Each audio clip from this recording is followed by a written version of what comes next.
Hello and welcome to episode 25 of My Optics, a podcast where grown adults discuss, overanalyze and generally take toy and media franchises originally intended for kids a little too seriously. Usually that of the Transformers. I am your child of the 80s, fresh off his paper round devouring the latest issue of Transformers Orion Ghia, and with me is my "What do you mean there were 332 issues of Transformers UK before I was even born? And what the heck is a paper round?" co-host, Virtual Dave. Hello, Dave. Hello. Hi. So, you may remember from our last episode, we did promise some very special guests this year. Mm-hmm. And here is our first. None other than the daddy of Death's Head, the genesis of Jhiaxus, the progenitor of Primus, the mastermind of Marvel UK, Simon Furman. Ooh. Yeah, arguably one of the most influential creators and certainly the most consistently present and prolific throughout the now almost 40 years of the franchise. Now, sadly, Dave wasn't able to attend the interview because you were a bit poorly, weren't you? Yeah, it wasn't a happy sight. You wouldn't have wanted to hear it, folks. No, a bit croaky. Yeah. You were saying it sounded like it was something from a horror movie. It did. I didn't know my voice could reach such depths, but there you go. Well, I mean, you were missed. So yeah, I had to fly solo on this one. So what we're going to do is, like we did with the James Roberts interview, is we're going to talk a bit about our experience of Simon's work and the interview, but we're going to do it after the interview because we might as well just get to the meat and potatoes of the podcast straight away. I know you guys don't want to hear us wanging on forever. So after we play the interview, we'll do a little bit of a chat about his work and about my super professional interview skills and how great I am, yeah? Sounds good? So, by way of an intro, Simon is a man who, in my opinion, needs no introduction, but just in case you've been living under a rock for the past 40 years of Transformers, Simon Furman is a comic book writer who has been writing Transformers comics almost non-stop since 1985. In addition to that, he has written other titles for Marvel, such as She-Hulk and Alpha Flight, and his own original creations like Death's Head, Dragon's Claws, as well as work on his own creator-owned titles more recently, such as his recent collaboration with Transformers artist Jeff Senior, To the Death. And, as you'll find out from the interview, a few other things, some of which I wasn't even aware of. From starting on the Transformers UK comic book, to taking over the US comic book, to G2, to Beast Wars, to Dreamwave, to IDW, his impact on the Transformers franchise has been immense. So now you're up to speed. Here is my interview with the man himself. My optics! Without further ado, we should have the man himself on the line. Hello, Simon, and welcome to My Optics! Hi there, nice to be here. Thank you for giving up your time to be on our little podcast. So, before we start today, as in the day of recording, it is actually the birthday of our occasional co-host Galactosh, and I promised I'd ask him if you'd wish him a happy birthday. Well, happy birthday, Galactosh. Fantastic, thank you very much. He's our resident comic book expert, so he'll be quite pleased with that. So normally I'm accompanied by my much younger, trusty co-host, Virtual Dave, who is sadly poorly and unable to talk. So we'd usually go for a kind of conversational vibe, but seeing as it's just me and you, it might be a little bit more back and forth questions. And knowing you've been interviewed countless times and done more convention panels than I can shake a stick at, we might be going over some old ground, so I'll try not to too much. Yeah, that's par for the course. I can imagine, yeah. So, maybe by way of an introduction, this podcast is predominantly about Transformers, but also about other stuff as well. Do you mind kind of running through how you ended up basically, writing for Transformers and then pretty quickly running the whole show at Marvel UK? Sure, yeah. I mean, I began my script writing career and editorial career at IPC magazines. I worked on the short-lived horror comic called Scream, and part of that was working with the editor, Ian Rimmer, on that comic. Now, Ian, once Scream folded, it only lasted 15 issues, sadly, but his fondly remembered. Hmm. But Ian went straight from there to Marvel UK, where he became editor on Captain Britain Monthly. And a few months later, he introduced me to Sheila Cranner, who was the editor over there on the newly launched Transformers comic, Transformers UK.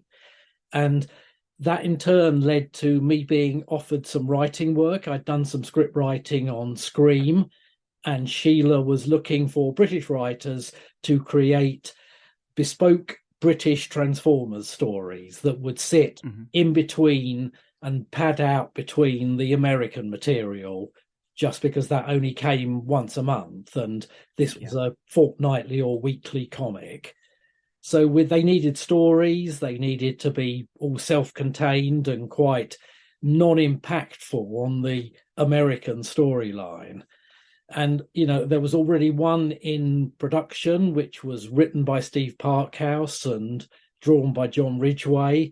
So that was all going through, and Sheila needed other writers to come in and also create stories. So she sent me off with a pile of reference and toy packs and things like that, because I'd never heard of Transformers. I hadn't seen the cartoon. I hadn't seen even the American comic. I wasn't familiar with. So I sat down with a pile of tech specs and, sort of just the general overview of the series, looked at what the American story had set up, and came up with a pitch for a, like I say, reasonably self-contained Starscream, Ravage, Brawn, three-hander called The Enemy Within.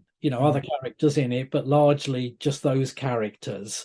Brawn didn't seem to be being used much in the American material we'd seen, but he looked a sort of fun character. And, Ravage had only just been seen as this sort of skulking shape in the shadows, and I felt there was more to be done with that. And Starscream was just plain fun to write. So, of course, I pitched the story. Sheila was, very pleased with it and sent me off to write it. And, I had no expectations at that point. I thought this might be a 1 or 2 story job if I was lucky. I was aware there were other writers. So, I have no great expectation or feeling that, where are we now? 38. Almost 40. Yes, almost 40 years later, I'd still be talking about Transformers. Indeed. Well, I mean, I think what helped that out was, I grew up, I grew up in the UK. I'm 44, so I was reading those comics as a kid. My best friend at the time, his dad was getting them delivered with his newspapers. And for us in the UK, like you say, you weren't familiar with the cartoon, but neither were we really, because it wasn't really on telly, unless you had satellite television or something. Yeah. So I think it might have helped that your continuity was the continuity for UK readers. Yeah, we had to be careful that we never gave the game away, that our British continuity wasn't also the American comic continuity. It's supposed to be one through storyline, and we often took pains to, integrate the two together and sometimes dovetail them a little, even though the British stories were self-contained. But yes, we didn't have to we had no fealty to the US cartoon series, because, like you say, it wasn't really on regularly. The Marvel comic hadn't set itself up that way. We could tell they were different beasts just by looking at the two of them. So really, it was left to us to really just tell the kind of comics we wanted to read. I never have approached a comic writing job without just thinking, would I want to read this? Is this the kind of story I grew up reading? Whether it was in sort of British comics like Valiant and Smash and Lion, or, the American Marvel comics, which I devoured when I was still quite young. And the only rule of thumb was tell a story that you'd want to read yourself. Yeah. Not speak down to the reader either, because I suppose it was considered a kid's comic at the time. Yeah. And the cartoon was a little younger pitched, it was it kind of veered towards a little silly at times, and we just decided to take a more very much modeled on the Marvel model of comic books, a little more age up, and not, we definitely didn't want to write down to readers. Well, you talked about the comics that you read just then. I was going to ask something about that anyway, so thanks for preempting that. But so what were the influences on your writing at the time? Was it stuff like that? Yeah, I mean, originally the stuff I grew up reading was a lot of those British comics of the time, and like I say, they were Smash and Valiant and Lion and a few other strips. I was a big fan, even though I was slightly older at that point, of Leopard from Lime Street, a sort of British Spider-Man. Yeah. And, so I loved all that. But once I discovered Marvel Comics and that kind of grandiose storytelling of Stan Lee and Kirby and Ditko and all the others, I kind of, there was almost no looking back. The British comics started to seem a little old-fashioned by comparison. Sometimes British comics of the time felt stuck in an era 40, 50, 60 years before the actual current day. They read more like almost post-colonial or World War II comics, and we very much wanted to emulate more the Marvel style of making them very now and relevant when we started on Transformers and just about anything else we wrote. I was going to say, was that the vibe generally across all of Marvel UK at the time? Because there was a lot of books coming out at that time. Like you had Thundercats and the Spider-Man and Zoids comic and all those kind of various things, Ghostbusters, etc. Yeah, I think nobody really wanted to, make them look anything other than now comics, that people could definitely get a handle on. We always set Transformers very much in the here and now, apart from when we were in the future. But it was the same even with sort of Thundercats, which was set on another planet and whatever. And Zoids, but they were all written with that kind of slightly British comic sensibility that was a little even edgier than the American comics.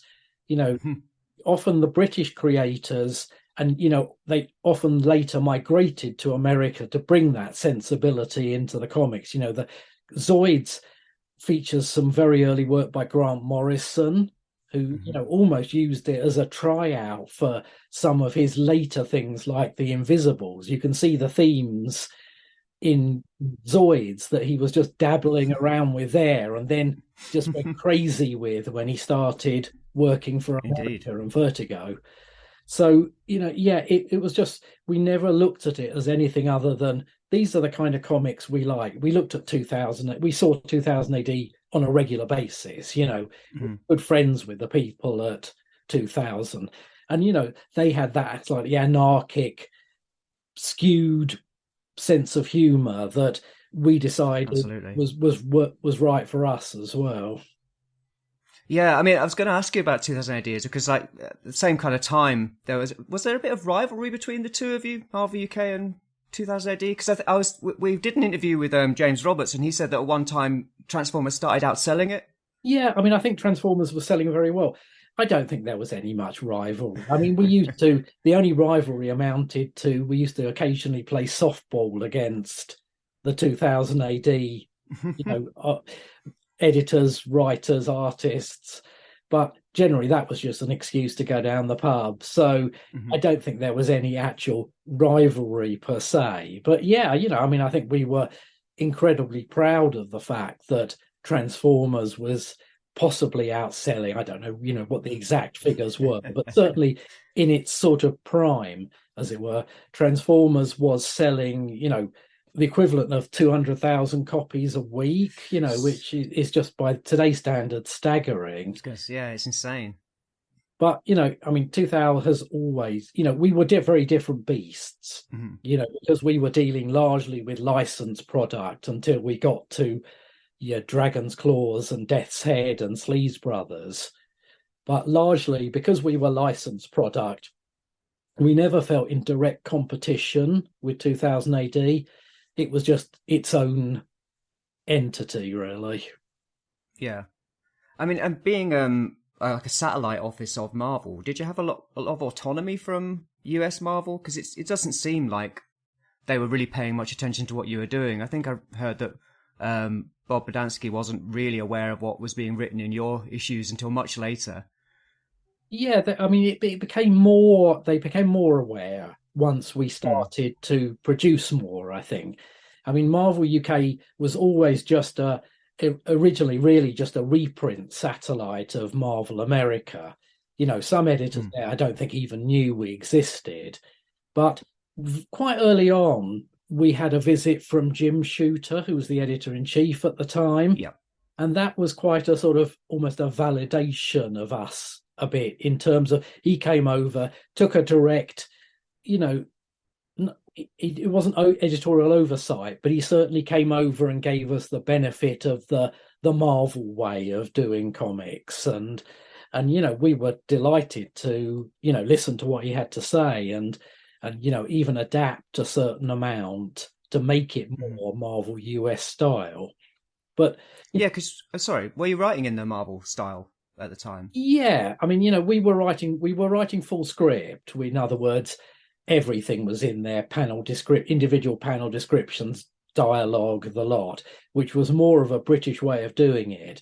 But we did, in terms of art, adopt a more US style grid page layout after a while. You know, you look at the first 100 issues of Transformers, the art was a little more free form. It was, you know, just, you know, however the artist thought it looked best on the page.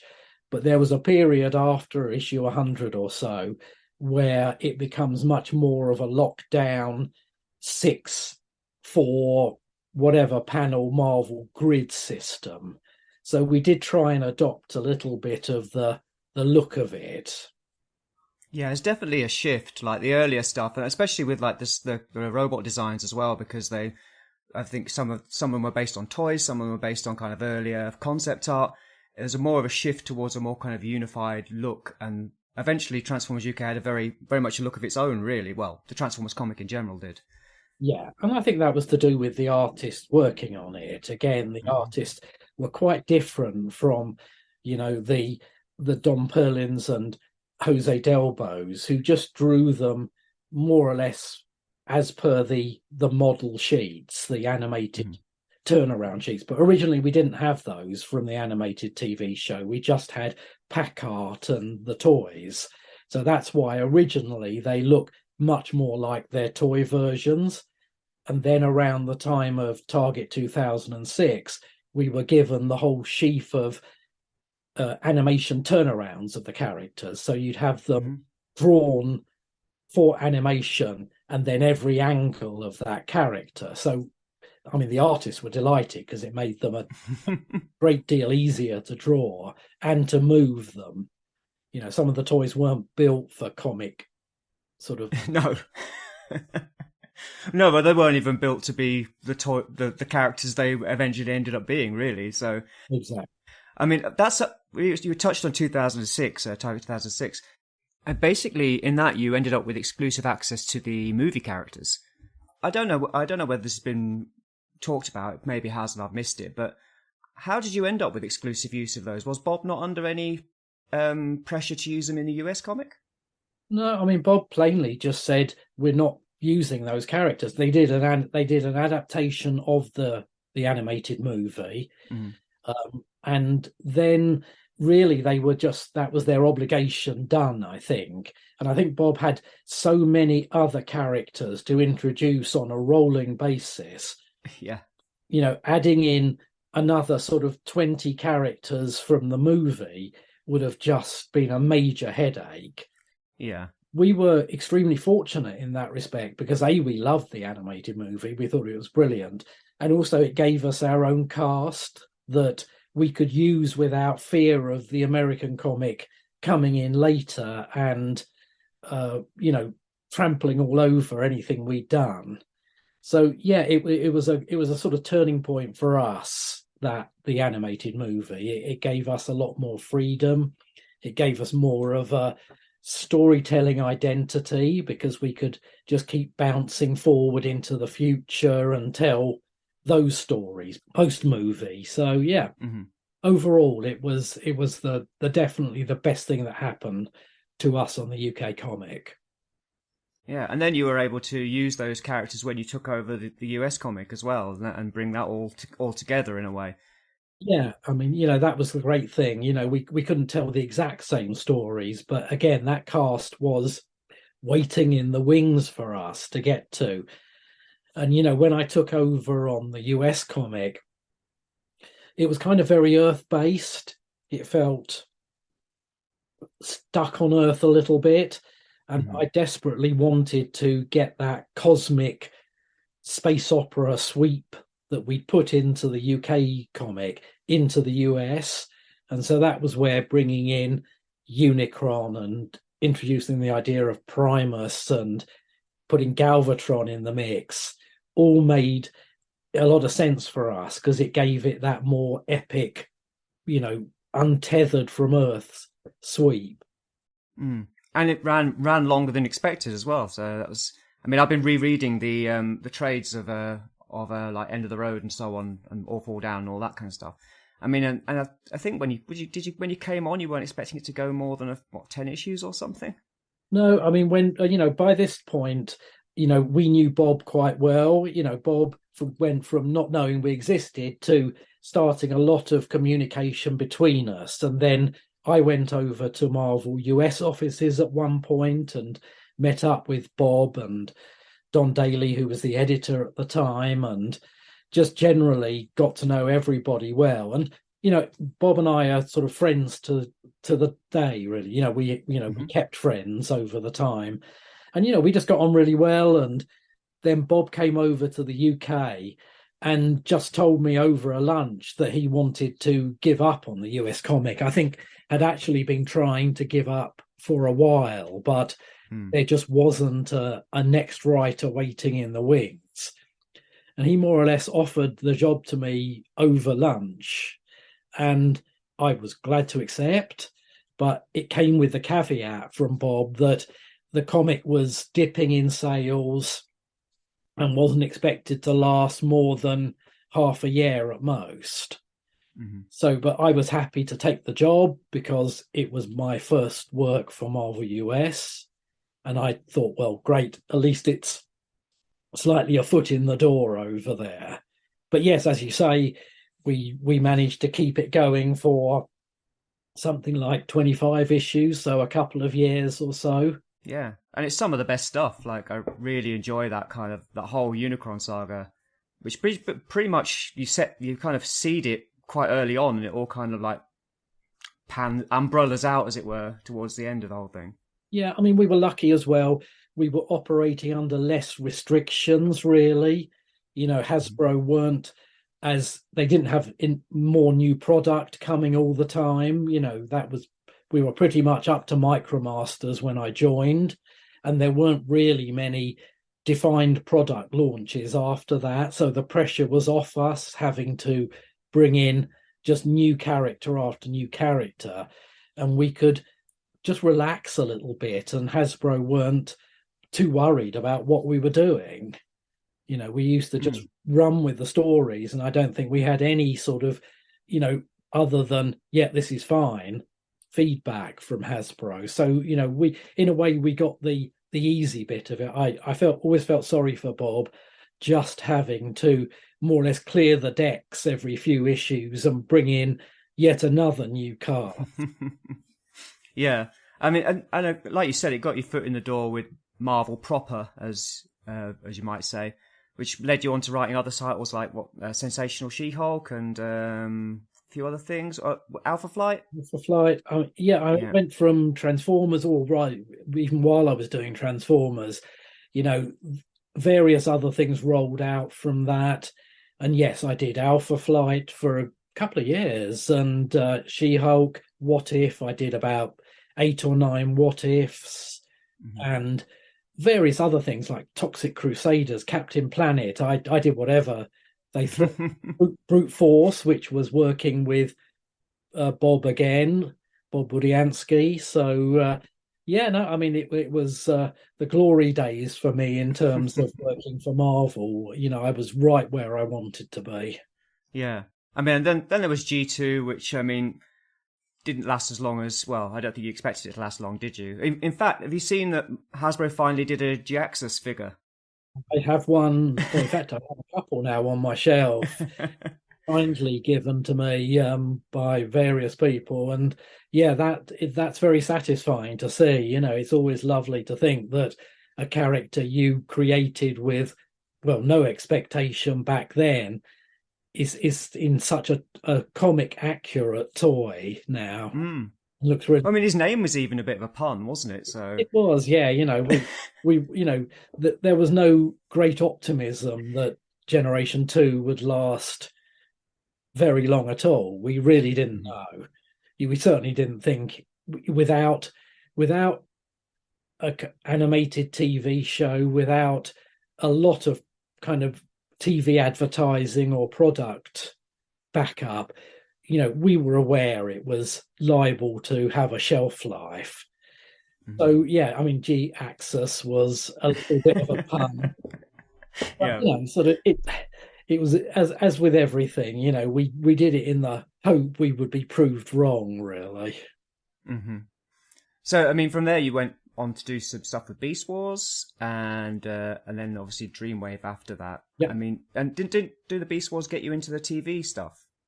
Yeah, well, Beast Wars was, the step before that was Andrew Wildman and I were invited out to 1997's BotCon convention. Now, we had no idea at this point that Transformers had continued after G2 in terms of a fan base. We weren't familiar with Beast Wars, which had started the year before. And here we were being invited out to a dedicated fan convention. We wrote a Beast Wars comic for that based on the toy exclusives they were bringing out, and had to really bone up on what Beast Wars was, and the fact that it had started to link itself back to the G1 universe. And so at that convention, I met Bob Forward and Larry DiTilio, who were the co-script editors on the show, as well as various cast members. And, again, we just got on really well. Bob and Larry were lovely people who, were very complimentary about saying they'd taken stuff from G2 largely. They'd taken the Swarm as an inspiration for the VOC from Beast Wars. And both of them thought it would be really fun if I could write a somewhat G1 themed episode for the show. So I went away from that, floated a couple of ideas past them, various different ones, one of which didn't happen but became part of a Beast Wars novella collection or Transformers short story collection called A Meeting of Minds. But we pitched various things, but in the end, the show was coming to an end. I think before Bob and Larry really realized it was time to draw a line under Beast Wars. And so I just got drafted in to write what turned out to be the final episode. Yeah. Second part of, the finale to the whole show. So I worked closely with Bob Forward on that, who wrote the first half. We co-plotted the whole thing. And then, sadly, that was it for Beast Wars, which was a little bit disappointing, really. Yeah. I did introduce the name of the Decepticon ship, though, I guess. So that went in the lore, I suppose. Yeah, we got the Nemesis in there. We got the Covenant of Primus in there and various things. So, it was great to do. And again, it was one of those door openers in as much as Bob and I went on to work together on several other shows after that. We worked on a show called Roswell Conspiracies, Alien Myths and Legends was the whole title, Dan Dare, X-Men Evolution, So another raft of, even though I didn't do any more Beast Wars animated TV, I did a lot more after that. Yeah, so yeah, it's another kind of, like you say, another in on another area of writing. I mean, is writing for TV considerably different to comic writing? It is. I think you have to understand that you're somewhat writing by committee, in terms of lots of people will have an input on the story, and your first draft is very, very unlikely to be what ends up on the screen. Mm-hmm.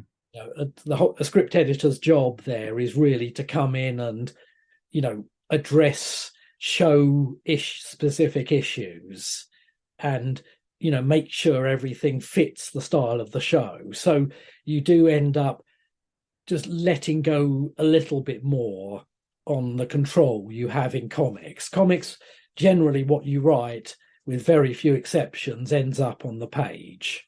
Yeah. It might be tweaked and you might do polishes and stuff, but largely what you write is what ends up printed.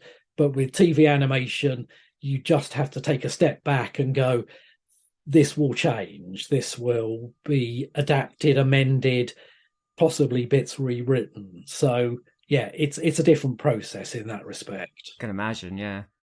So yeah, I mean, so I guess after Beast Wars and G2 and Beast Wars and so on, you ended up working for Dreamwave for a while, which started well.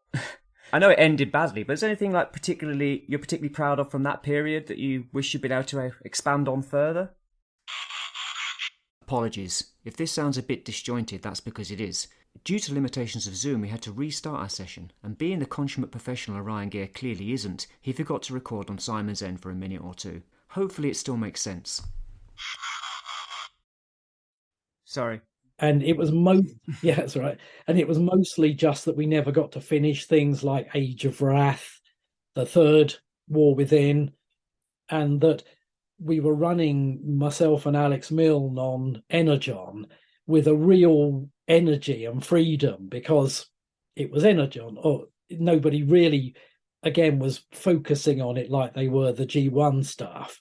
So we were just having a blast taking that show and turning it into a pretty sort of, again, Gods and Monsters style epic storyline with, Unicron, Alpha Quintessence, we were just really enjoying that comic, and you could see Alex's art coming on leaps and bounds issue by issue. So again, just the shame that we got to issue 30 and never got to the end of Energon, which would have then, if everything had continued on, transitioned into Transformers Cybertron comic. Yeah.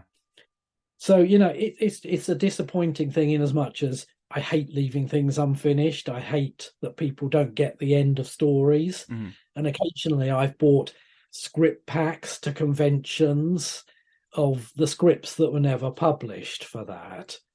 So, that's the biggest regret of Dreamwave, that we just didn't get to continue. But like I say, no Dreamwave, probably no IDW Transformers comics afterwards, because they really created that buzz of interest in the comics buying public that IDW were able to then pick up the license and create their own, 17 years worth of comics. Yeah, I mean, the IDW universe does owe quite a lot to that Dreamwave stuff, even though it's not exactly the same in tone. There's a shift in tone from the old Marvel stuff to what Dreamwave are doing, and then further in IDW, which I think it's like a stepping stone between the two. Yeah, I mean, I think, you can see that with IDW, we took the Dreamwave comics tended to be a little more retro, in as much as they were harking back to something. And I think with the IDW comics, the strategy was no, we're not going to hark back. We're going to make it more modern comics, more relevant, a little less comic-y, if you like, and I think that played out over the whole course of IDW, that it somewhat transcended the fact that they were comics at all. So I think it was just a different approach with IDW. And you got to pretty much kick that off with like phase 1 with the infiltration comic and all that kind of stuff. I think I read that you pitched it as kind of like the Ultimate Marvel kind of treatment. Yeah, it was more a discussion than a pitch, Yeah. even. Chris Ryle, the editor-in-chief, and I talked a lot about what we could do with Transformers, how could we make it a little bit different from anything that had gone before. And after we discarded a couple of ideas, the one we settled on was definitely the model was that Marvel Ultimate Spider-Man, Ultimate X-Men, Ultimate whatever, that took those familiar characters, but set them in a more modern comics context, right down to the storytelling, the somewhat more character-focused, where it was less superheroics and supervillains and more about the characters. There was a lot more focus on the everyday life, I suppose, in them, a little slower unfolding of plot lines. And we took that as our model. But, almost immediately with Infiltration, because we were in the internet age now, we were getting feedback that people were wanting the robots quicker than we were supplying them. Yeah. We were happy to do this sort of gently unfolding introduction of the robots. You look back to the Marvel comic and the characters are introduced in 2 double-page spreads where they introduce themselves. That's all the characters. 30-something characters are just plonked into the first issue. With this, we wanted to do more of a slow drip of characters that you only see the robots more and more as you progress through the series. But the feedback we got was, we want more robots. So at that point, Chris and I said, what can we do? And that was Stormbringer, which was Cybertron set storyline. So it meant Infiltration, Escalation, and so on could unfold at their pace while we dropped a whole load of other stuff in Stormbringer. Yeah, because I was reading at the time, and Stormbringer felt more like the Dreamwave stuff, more like the War Within stuff than what was happening in the new IDW, Escalation and so on stuff. Is that because people were missing that a little bit? A little bit. I think there's 2 things. One, Stormbringer was drawn by Don Figueroa, who would obviously come through from the Dreamwave era. And EJ Sue's art, was more technical, I suppose. It was less splashy and more of the real world. And I think there were just 2 different art styles and approaches going on, which is why they seem different. But in a way, that suited us. That you had the big cosmic Cybertron storyline, and then you had that slower, focused Earth storyline, and they both had their unique look and style.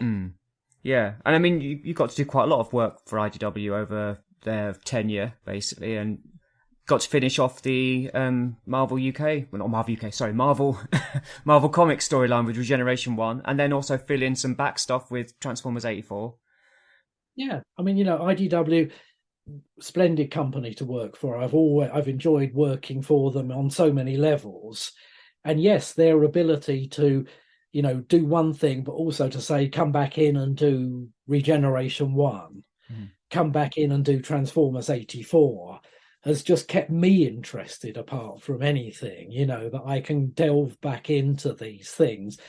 And in certainly with Regeneration 1, do that thing that I never got to do with Dreamwave of taking an ending we had to rush and finishing it off with room to breathe anyway. Yeah, and I really enjoyed Regeneration 1. And I only really read Transformers 84 like in the last couple of months or so. But I really enjoyed that. I like the way that it's all kind of, especially the art and the colouring and the writing all kind of invokes like that feeling, that tone from the Marvel comics, but kind of with a kind of updated kind of feel to it. And there's lots of stuff where you're weaving stuff in and out of what was going on in the comic. Yeah, I think pretty damn well, to be honest. It's very good. Even weaving some of the UK storylines in there. Man of Iron had always sat apart because it was that way. That's the way it was tailored when it was written way back when. But we just took it as an opportunity, Transformers 84, to weave that back into some kind of proper continuity with the rest of the Marvel stuff. So yeah, it was again very satisfying and fun to do, and Guido and JP really knocked it out of the park with that slightly retro style of art and color. It looks amazing, yeah. And it was really fun on another level I hadn't anticipated, which was using Punch Counter Punch, who isn't a character I'd ever really even thought much about, but was so perfect for that series. And yeah, it just became almost the star for me of the whole thing. Yeah, it was really good. It was a really good narrator for the series, and it was good to see some of your old favourites like Grimlock and Starscream and so on come back and get involved. And Shockwave, I'm a massive fan of Shockwave, so it was good that he was basically the puppet master throughout quite a lot of that stuff. Yeah, no, it was a really fun series to work on, and sort of again very sad that we didn't get to do a little more of that, because it would have been great to continue with that sort of Cybertronian thread of Transformers 84 that we'd set up with Deathsaurus and so forth. Indeed. Well, I mean, who knows? Who knows? We'll take the license afterwards. Maybe you'll be back. Who knows? Yeah, who knows? It's one of those things that could fit into anybody's publishing sort of plans, I guess. Yeah, I think there's still a lot of appetite for that, the old Marvel storyline, as well as the stuff that was set up in IDW. I mean, I really enjoyed all the IDW stuff. I wasn't expecting to be honest, because especially when Dreamwave had finished, I was like, am I really going to jump on another Transformers comic book that might just collapse? Yeah. So I kind of left it for a while until some people started going, no, seriously, you should read this. This is really good. Yeah. So yeah, we'll see what happens. I mean, I imagine even if you have been spoken to about any future taker up of the license, you wouldn't be able to talk about it anyway. So I won't press you. No, and actually, the plain answer is I don't know any more than you on that. Yeah. Well, so anyway, now we've done a bit of a history lesson, as it were. What are you working on right now then? Well, for the last year or two, I've been focusing a lot more on some of my sort of more self-publishing, creator-owned ventures. We have a series, myself and Jeff Senior, called To the Death, which we bought out originally as a digital comic, and then we reformatted it for print and self-published that. And that's all out and still available. And we recently did a little sequel to that in Shift Comic, which has now been published in its own right as well, that little collection of stories. So, we've been focusing on that. And yes, I'm still writing things like I'm writing new Leopard from Lime Street stories for Monster Fun comic for Rebellion. That's ongoing into, well, probably all through this year. And then hopefully there'll be a nice collected edition of specifically the Leopard from Lime Street strip. And I've been working with an artist called Martin Stiff on a crime noir graphic novel called 5 Points, which we're going to self-publish this year. We'll do it as a print-to-order comic that you can just order through Amazon's KDP channel. So, I think, basically there's a lot of more of the self-publishing. I'm working on Transformers games at the moment, some, Earth Wars, which I can talk about, and another couple that I can't.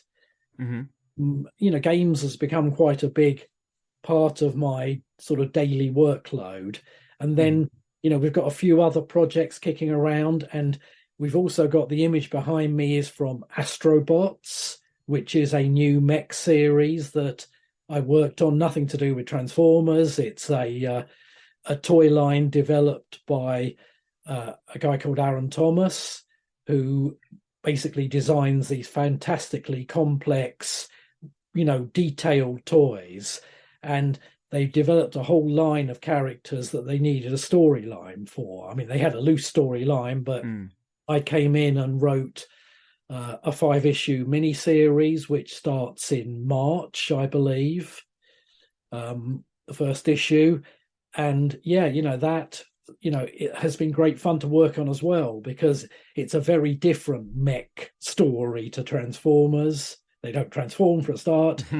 It's a much more a sort of sci-fi drama where the main characters are mechs rather than humans. Right. I've not heard of this, so I should definitely check it out. Yeah. Yeah. I mean, you can check out Bleeding Cool, the website, the comics website, did a little piece on it just recently. So, and I think it's coming in March.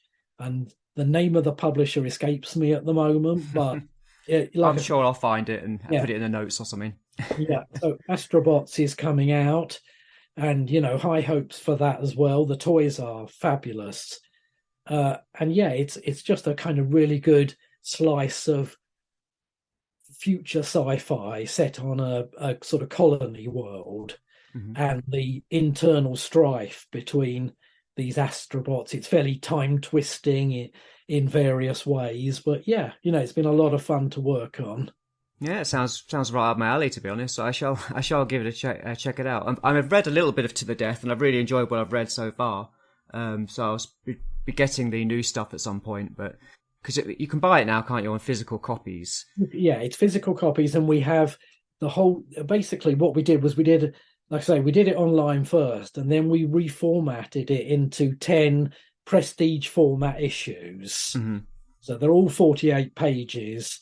They're all out now, and having done them as single issues, we then just did them as 2 slipcased sets. So there's 5 issues in each, and those you can still get from getmycomics.com. They're very much still available, plus a prequel and a sequel. So next time I've got a bit of cash to spend, I'll check it out. So I mean, I was going to ask. So as I'd mentioned, there's no news on the future of the Transformers license, but are there any other IPs you wouldn't mind working on, or any characters from Marvel, DC, whatever that are something you'd like to work with? I mean, I'm a Marvel boy. I love working. I love my time working on various Marvel comics and properties. So I'm always up for a bit of that. But I'd love to do more original Death's Head. I'd really like that character. Just nicely rolls on in the Marvel universe. I'd dearly love to get my hands on him again and do something new with him. Just generally, I'm always I'm leaning much more, like I say, to my own comics, my own characters, developing IPs of my own that we can just sort of have more control of, and the whole Amazon Kindle Direct Publishing print to order system is just, to me, a sort of future path for comics in terms of getting them into people's hands in the most pain-free way. Yeah. I really like the idea that you can basically order, the thing is printed at a local point and delivered to you within 2 days. Yeah. And suddenly it's like, well, it becomes the easiest route to market. To the Death took a lot of personal effort, I guess, on the part of me and Jeff to get it into comic shops, to get it into people's hands. We forged a very useful alliance with getmycomics.com. So they're often our shop window for To the Death. They also publish Shift. So, we forged a very good alliance with them with publishing. But as a future path, I see that the KDP route is probably the best way for self-publishing. Oh, excellent. One thing I did want to ask you about, just slightly going back into the Transformers a little bit, is so I recently got the Transformers Best of the Rarities, and I saw those strips you did for the Times, I think it was. Sunday Times, yeah. Yeah. What happened with those exactly? Because I know they didn't actually get published in the end. No, they didn't. I mean, it was it was something that came quite late on, really. I don't know. It was 89, wasn't it? Something like that? Yeah, I mean, I think I think I might well have been gone from staff by then. I left around 89 to go freelance, and I'm sure it was just something that I thought, well, okay, this sounds fun. Little difficult to condense a Transformers story into half a page of 5 panels. Mm-hmm. But, fun to do, and in a way, shame they didn't actually get used. But I've no idea. I presume at some point the Sunday Times just didn't go with it for whatever reason. Maybe because Transformers was not the thing it once was. Yeah, on the wane, as it were. Yeah. But I like the whole kind of comedy aspect to them. I like the fact that they were just kind of silly kind of stories, really, rather than something serious. Yeah, they were quite challenging in an interesting way to get something. It almost has to be a little sort of almost comic twist to them each time. Yeah. To make it to get their payoff in there. We recently did one of our characters from To the Death was called Killer Toa. He's a sort of alien, scaly fishman bounty hunter character. And Killer Toa we did in a series of little newspaper style strips that went out in strip comic. And that was a fun thing to do, to try and again do 3 panels that, even though it's a continuing storyline to an extent, has a beginning, middle, and end in 3 panels. So literally 1 panel per section. Yeah, that's right. A little punchline of some sort that makes it less than just part of one long thing. Mm-hmm. That was fun to do as well. Cool. So is there anything else you'd like to talk about before or mention before we wrap this up? No, I think that's it. I mean, there's a few things I can't talk about. Some very exciting stuff coming in 2013 that I hope to be able to talk about soon. But these things tend to be, quite slow boil sometimes. But just generally, look for more sort of. I would definitely have a look out for 5 Points. Will be, it's a little departure for me, both in style and content. There's not a mech in sight. It's a sort of 1960s set crime thriller in New York, and just quite a different change of pace. And I think looking forward, that's more of the things I want to do. Just some of the things I'm less known for. So not quite giant robots, and a few different things from me. Mm-hmm. Oh, I look forward to hearing about it. Did you say 2023, I assume you meant? You said 2013, I assume. Yeah. I've lost a decade. I didn't want to interrupt you mid-flow, but I was like, 2023. Yes. It's easy to forget. I'm constantly... I think we did a podcast for the end of the year, just going over our favourite action figures of the year, and I signed off by going, well, that was our favourite toys of 2021. And it wasn't until I actually put it out that I realised I got it wrong. Well, thank you very much for doing this. It's been great to have a bit of your time, talk to you. As I made it clear, I'm a big fan of your work, and I've got back into buying all the old Marvel comics now. So that's your fault partly. But no, it's been a pleasure talking to you, and slightly more in depth than just having a quick conversation over the table at a convention. Definitely, and likewise. And thank you for having me on. No worries. Thank you very much. My optics! So there you go, that's my interview with Simon Furman. To be honest, I was a bit lost without your moral support, Dave, but I soldiered on. So, what's been your experience of Simon's work, Dave? It's a real shame because, like I said, it's such bad timing. I got ill when I did because I had so many questions I wanted to pick and prod at him about his work, because I didn't realise that he was involved in so much stuff. Like, I always knew that he was, like the granddad of the Marvel comics and had such an influence on the Transformers, well, more or less beginnings, especially in the UK. But I didn't realise it trickled into so many other things, like the Dreamwave stuff. I mean, I knew he did stuff in IDW, but stuff like TV shows, Beast Wars, other stuff like that, X-Men Evolution, like, what the hell? Like, Yeah, it really kind of all kind of it was it's like a domino effect, wasn't it? Yeah. From working on the UK comic through to the G1 comic, the G2 comic, then getting some work on Beast Wars, then doing kind of BotCon comics and so on, and then kind of getting TV work, like you say, X-Men Evolution and a few other things. I mean, there's so much stuff. He's very prolific. He's done a lot of stuff and still is doing a lot of stuff. Yeah. Oh, it's impressive. Especially from his, I guess you could say, humble beginnings of like not even really knowing about Transformers until he kind of got the job or got offered to do the job, and he did his own research and figuring out where he wants to tell the stories in the lore or ethos of it all at the time. It's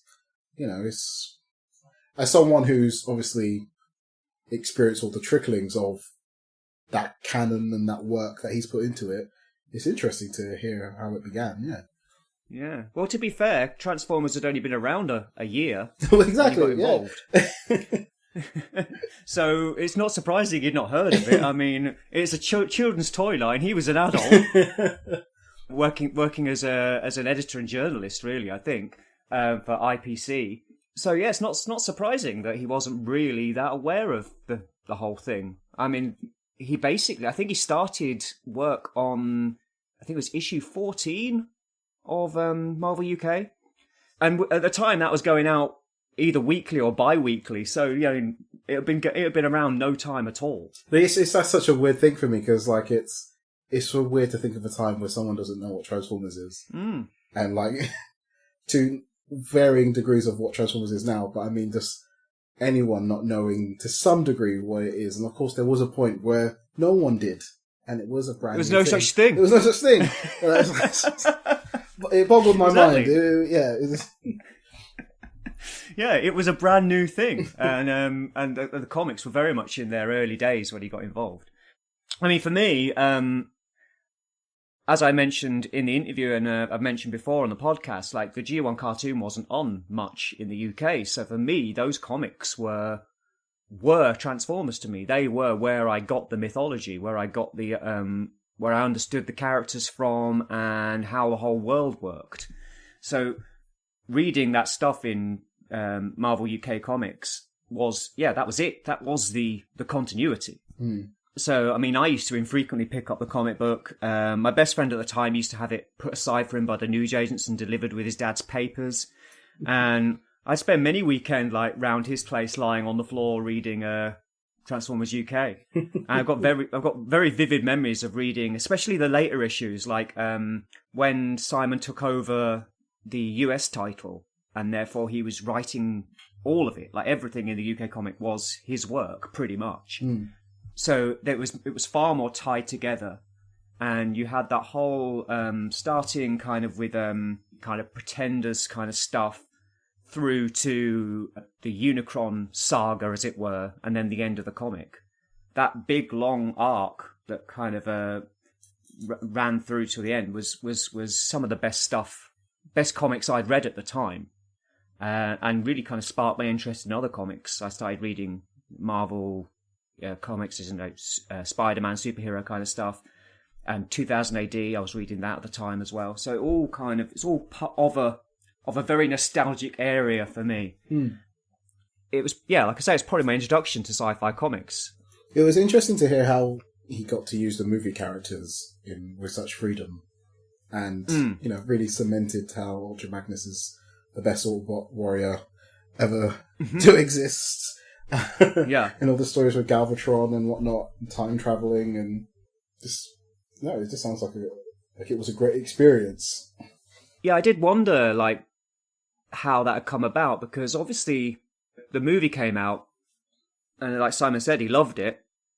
But it's amazing that they got to use those characters, and that Bob Budansky was not kind of forced by Marvel to put them in the comic, so he was able to use them.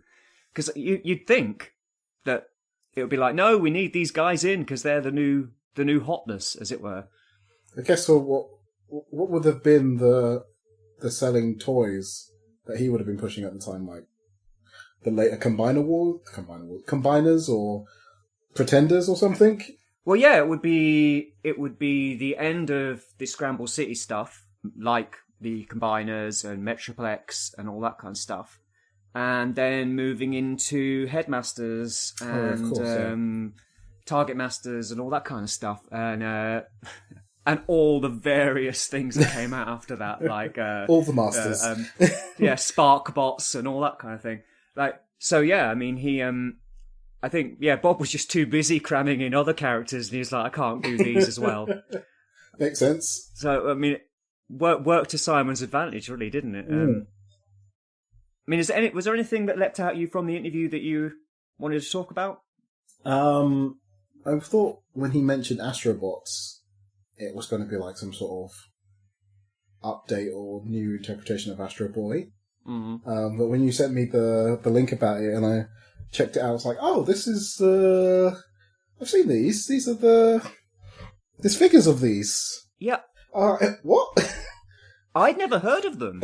and I looked into it. They're really nice looking figures. Yeah. Like, they're designed by... I've got it in my notes here somewhere.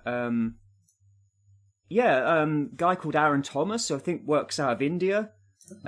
He designed them, and you got Simon Furman on board to create a storyline for it, and there's a 5-issue miniseries starting in March, which I will definitely check out. Okay. And hopefully it will be rubbish, because then I won't want to buy the toys.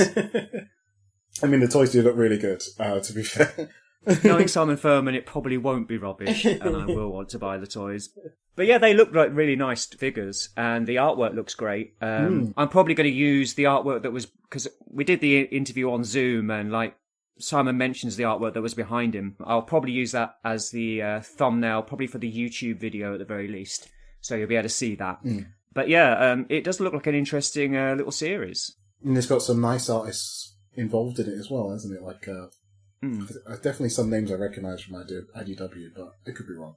The artists involved, I've got it up here. I mean, it might not be the artists for the actual comic. I think the comic covers that I saw. Oh yeah, the covers. Yeah, I mean, I think the internals are done by a guy called Hector Trunick, who worked on Heavy Metal.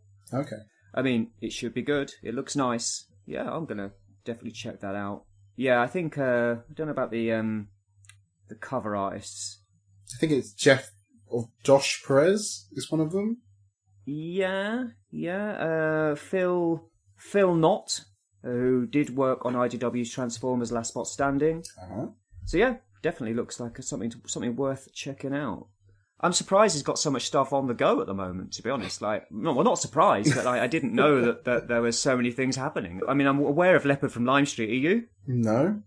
So it started like a long time ago, but before Transformers, and it was a kind of UK comic strip in the kind of I can't remember which comic it was in, but it was like one of the kind of like kids comics, like with a lot of kind of like very cartoony kind of stuff. Okay. You know, like Beano or that's what Dandy. I was thinking. Like Dandy or something. Yeah. What comic was it in? Oh, Buster. There you go. It was in Buster. Okay, yeah. But it was more kind of superheroic, and it was very much based on, it was a kind of Spider-Man ripoff. Okay. The concept was that the main character, whose name was Billy Farmer, lived with his aunt and his uncle, went to secondary school, was bullied, took photographs for the school magazine. It's ticking a lot of boxes. and then he was scratched by a radioactive leopard. As you do. Yeah. And got, obviously, superpowers as a result. So, I mean, I know almost nothing about it. I just know the basic premise. And I had to look that up. But yeah, he's still writing that stuff now for Rebellion. There's a comic called Monster Fun, which is published by Rebellion, which is kind of an anthology thing. So yeah, I had no idea he was still working on that. I know that he had in the past. It makes you wonder, just where he gets...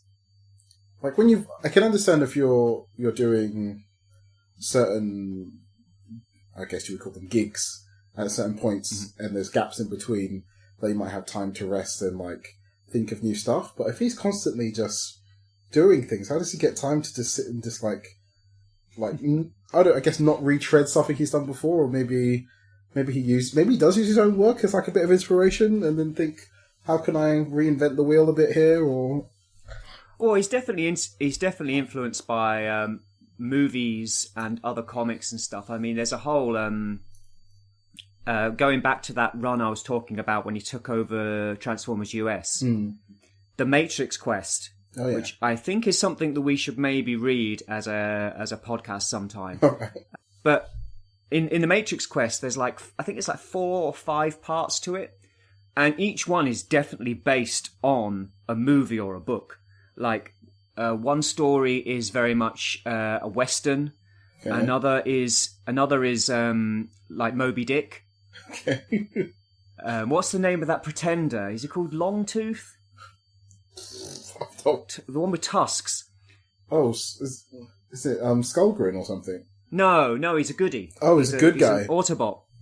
Oh god, I have no idea what that one. Yeah, I know the one you mean. Yeah, I think he's called Longtooth, and he goes all kind of Captain Ahab after this massive kind of techno-organic whale. Okay. And then there's one that's very much based around the kind of concept of Alien. Okay. So yeah, there's definitely influences there that he's pulling from, and of course the whole kind of Maltese Falcon kind of noir detective stuff. Okay. With you know who? Nightbeat. Yeah, Nightbeat, exactly. So that's all in Matrix Quest. So it would be quite a good one to read actually. So I'll put that down on the future things maybe me, you, and Michael might do. You heard it here first, folks. Teasers for the new year. Well, yeah, I just recently reread it all, and it's great. It's really good. It's a shame that it all wrapped up. It had to all be wrapped up so quickly because it ends quite abruptly.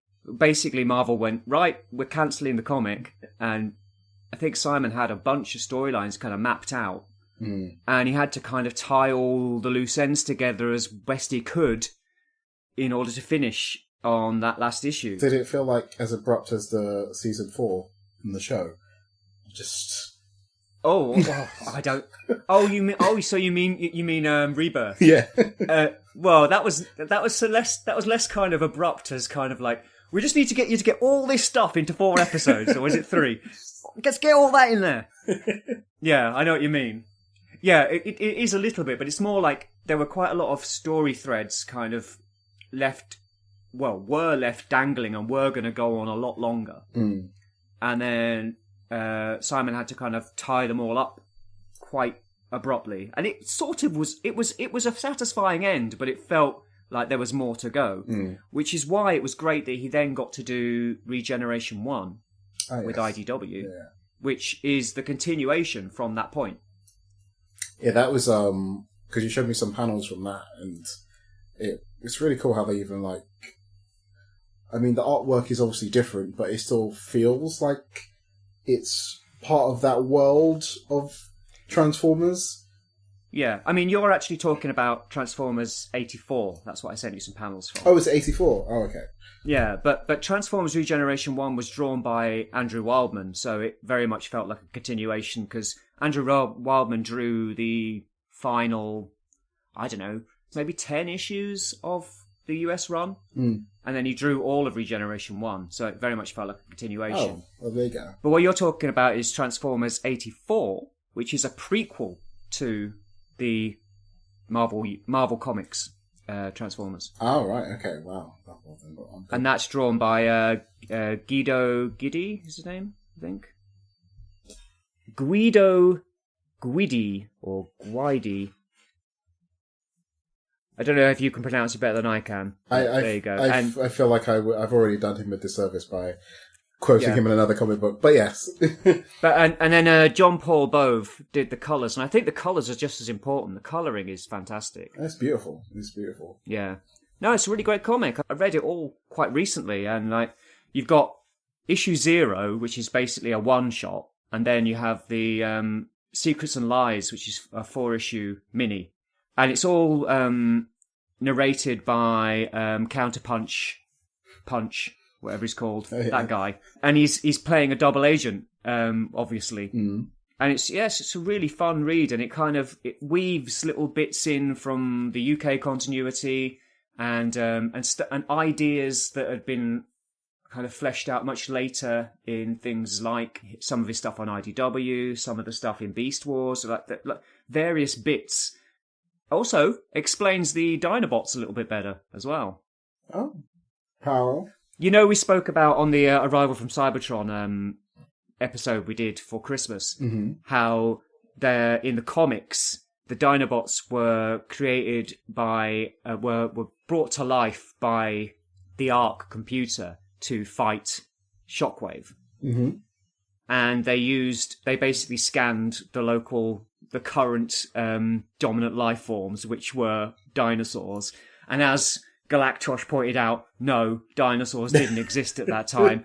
But then there's also the fact that because it was in the Marvel Universe, it was the Savage Land, which did exist and did have dinosaurs in, so okay, fine.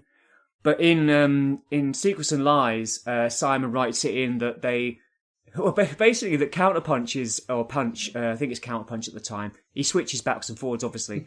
He's explaining it and he's going, well, there's quite a bit of misinformation about how this happened, but the way I understand it is that it scanned bones and fossils rather than actual living creatures. Oh, like Beast Wars. Yeah, exactly. So made a bit more sense.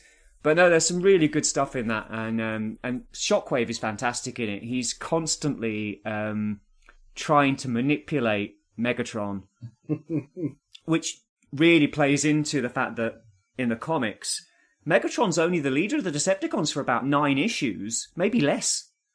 And then Shockwave takes over. Which is so crazy to me that there was a constant power struggle of leadership, especially on the Decepticon side. It's just like, what?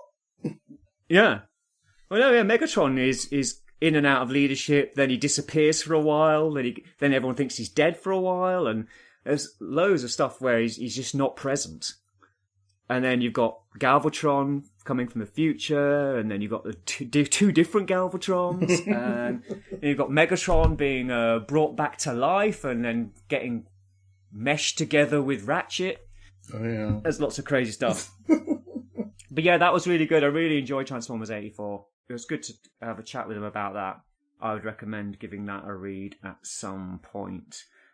But yeah, it was good to hear that he wants to do more. Well, I wasn't surprised that he wants to do more original Death's Head. I think he should definitely be allowed to do that. I mean, it'd be crazy if they didn't have him on board in some capacity. If they were planning to do something more with that character. Well, they have.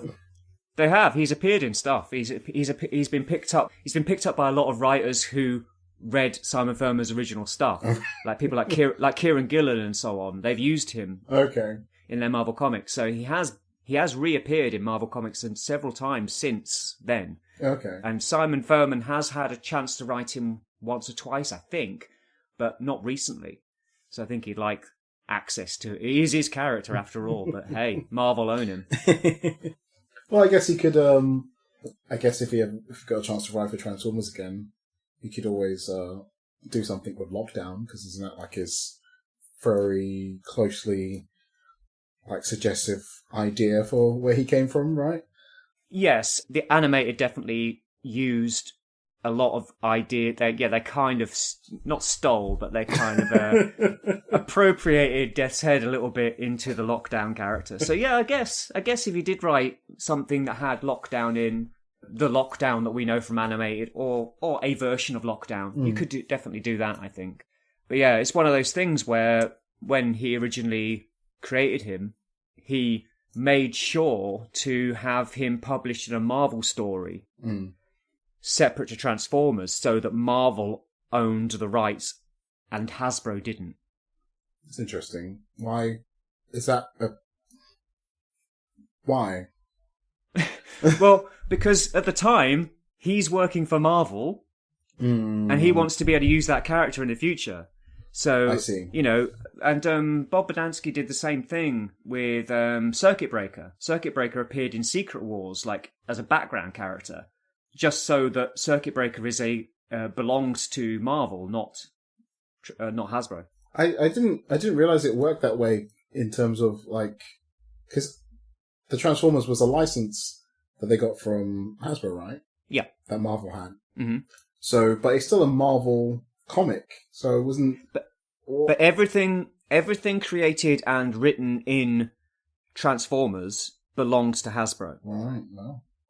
So anything, like all the kind of, like for instance, the Creation Matrix, which was created by Bob Badansky, and lots of the stuff like Primus, which was created by Simon Furman, all that stuff belongs to Hasbro because it was written in the Transformers comic. Wow. It doesn't belong to Marvel because Marvel were doing a license. Yeah. Those are licensed characters. They were licensing them from Hasbro, and therefore anything created in it also belongs to Hasbro. So there you go. It's what work for hire is, though, isn't it? You know, you create stuff, and that belongs to the company that you're working for forever. And that's why you get occasionally people getting a bit pissed off with with Disney making millions on a character you created and going, "Oh, here's £5,000." I mean, I get just as a thank you. I guess now it's a bit less diluted because Disney owns everything, really, doesn't it? So, well, a lot. A lot. Yeah, it owns a lot. It doesn't own Hasbro. No, it doesn't own Hasbro. No. Yeah, Hasbro license from them now. But yeah, they don't. They're not owned by them. My optics! Yeah, there was that little bit where I accidentally didn't record a couple of minutes of Simon talking. I was going to ask you about that. What happened? Was he not recording on his end? Was he just through Zoom? No, we were just recording on. I was recording his audio through Zoom. All right. And I forgot to hit record, so I got my half of the interview, not his. And luckily, I realised like pretty quickly. But essentially, guys, if you'd like to know what the question I asked was about Dreamwave and how it started well and that, and I was asking him what was good about it and what he regrets not being able to finish off. And I essentially still got pretty much all the answer in there. But he was just basically saying, yeah, obviously it ended badly. But there's some really good work that he got to do, and he wished he could have finished it off like War Within and things like that. Yeah, I mean, you know the story of how it ended. Someone named Pat Lee did some questionable things with people's money and didn't pay his staff. Yeah, essentially that. Yeah, Pat Lee, who owned Dreamwave, which was, I think it was originally an imprint from Image, because he used to work for Rob Liefeld. He was a Rob Liefeld alumni. All right. And he drew all that kind of crazy, muscles, pouches, giant gun stuff. Is that why they've all got those type of proportions? Yes, exactly. It was that kind of, it was that 90s comics look, which was also in the G2 comic, which you did briefly touch on. We'll maybe talk about it in a minute, but he made his own imprint, and I think there was a bidding war over the license for Transformers. There'd been no Transformers comics in years. Like, since G2 had finished, there'd been nothing.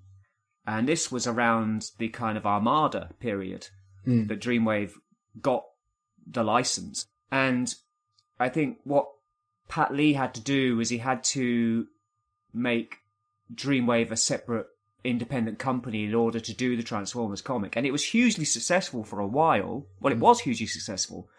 But Pat Lee wasn't spending money wisely and possibly doing some creative accounting. All very libelous. I'm not 100% sure what was happening, but the long shot of it is that people didn't get paid. Right. Simon Furman included, I believe. Like lots of artists and writers didn't get what they were owed, and Dreamwave filed for bankruptcy. It all went south, and it was quite there's quite a lot of bitterness about it. I mean, fair enough. I mean, I think anyone would be in that situation. Yeah, but I mean, did you read any of the Armada comics? Because obviously you're into Armada. I did, and I even looked back to see if I had some, and I did have a few. It was a bit weird reading them out of context, but But I told you that I had more memory of reading the Energon ones. Mm. And I think it's better, to be honest. I really like the transition from Armada to Energon in the comic, and how it develops the characters and makes like the Terracons real characters as well. And I love the art style of how like everyone's just massive. You know, they're just enormous machines, which they should be, but it really hits home in that comic, and I really liked it. I always thought that was the better story. Well, I think it was written by Simon Furman, but I think it was Alex Milne doing the artwork. Oh, okay. Wow. Well, there you go. Who then went on to do lots of IDW stuff, including More Than Meets the Eye. There you go. It speaks to the creative Transformers bubble that seems to be in the comics. Yeah.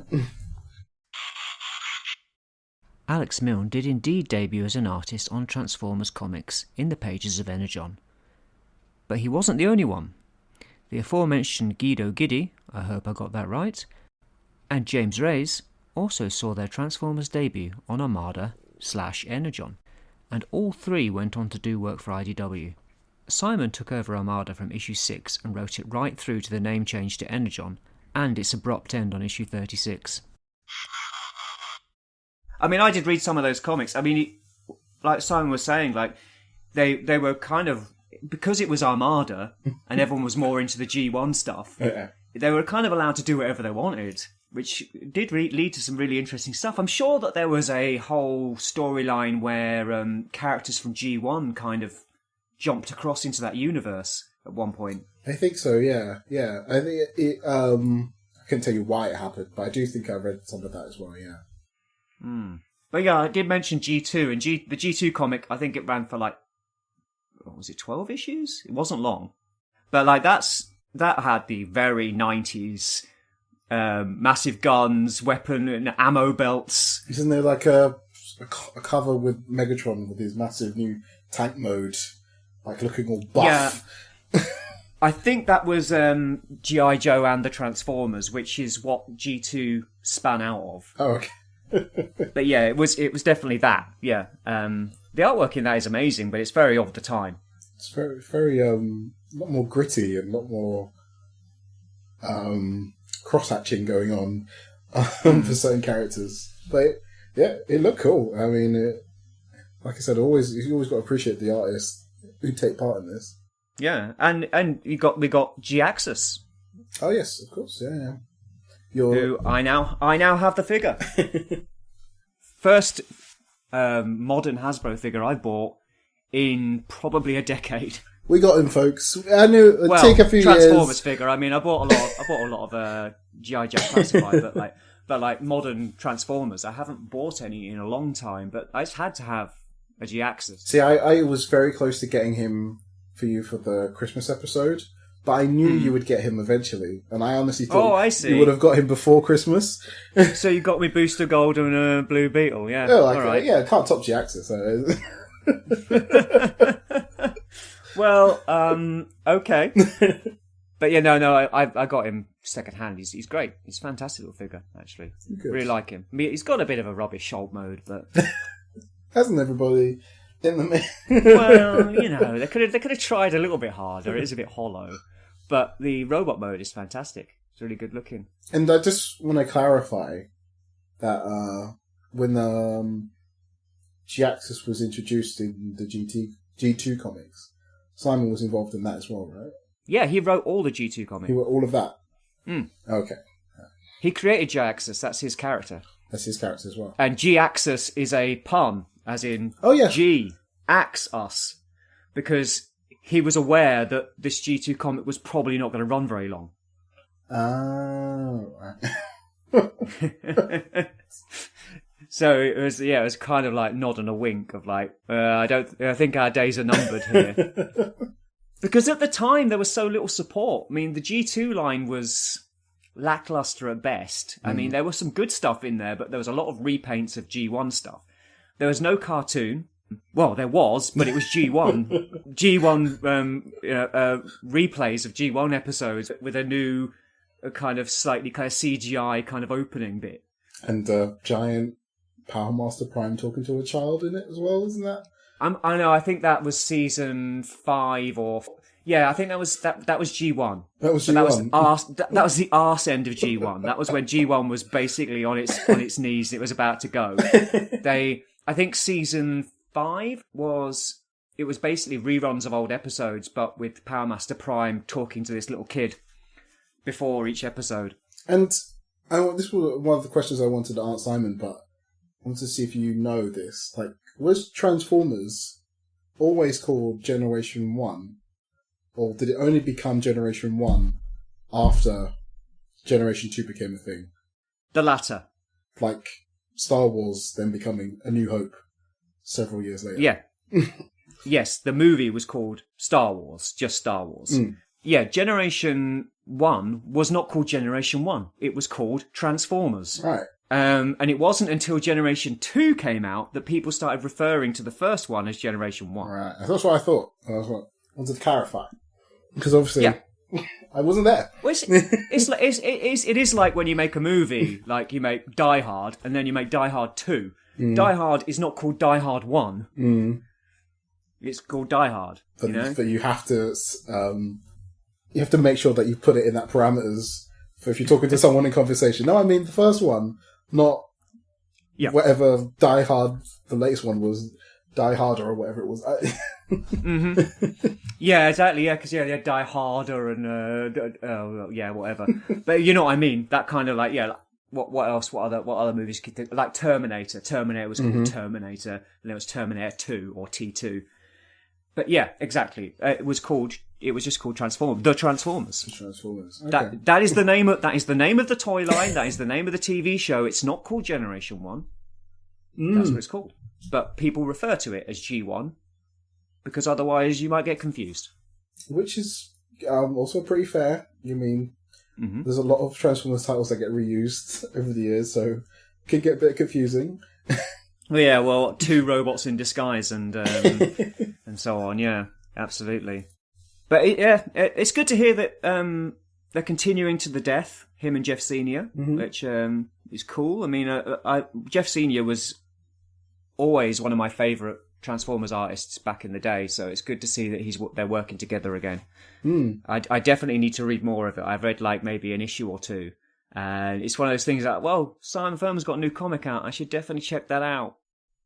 And then you get busy with something else. But they're all there on getmycomics.com, so I will maybe pick up the first slipcase. About 20 quid, not terribly expensive, so I may well check those out. Oh, there you go.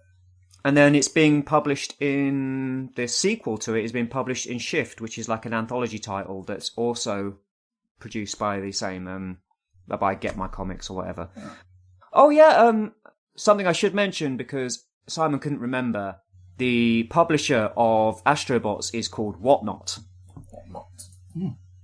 Speaking of that, like it was nice that you asked him about the possible future of who's picking up the Transformers license and his, obviously vague reply, which I actually kind of believe that he doesn't know. But it's interesting.